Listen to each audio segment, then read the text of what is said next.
अस्सलाम वालेकुम प्यारे बच्चों, कैसे हैं। आज की जो उर्दू कहानी है वो है बच्चों दरख्त की बातें। जब कोई मेरे पत्ते तोड़ता है तो मुझे तकलीफ होती है। मैं और मेरी छोटी बहन एक दरख्त के नीचे झूला झूल रहे थे। मेरी छोटी बहन ने दरख्त के कुछ पत्ते तोड़े तो किसी के करने की आवाज़ सुनाई दी। इधर उधर देखा तो कोई नहीं था। छोटी बहन ने दोबारा पत्ते तोड़े, दोबारा वही आवाज़ सुनाई दी। मैंने पूछा कौन? आवाज़ आई मैं दरख्त हूँ।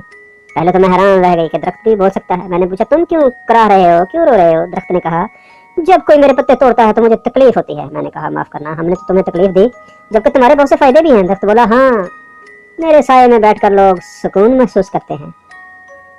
मैं कुदरती ठंडक फराहम करता हूँ। इसके अलावा मैं हवा को साफ करता हूँ और लोगों को ऑक्सीजन मुहैया करता हूँ।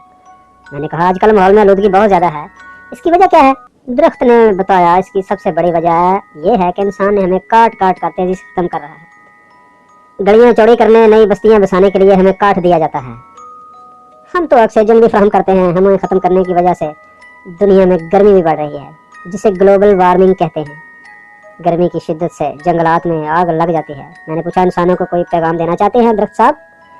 दरख्त बोला इंसानों के लिए मेरा ये पैगाम है कि वो ज़्यादा से ज़्यादा दरख्त लगाएं।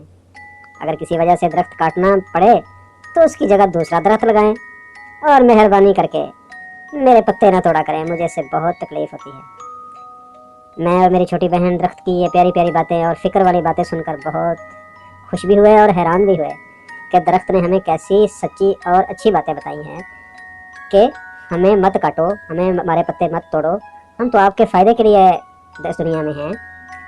तो प्यारे बच्चों, दरख्तों को फजूल में नहीं काटना चाहिए, इससे दरख्तों को तकलीफ होती है।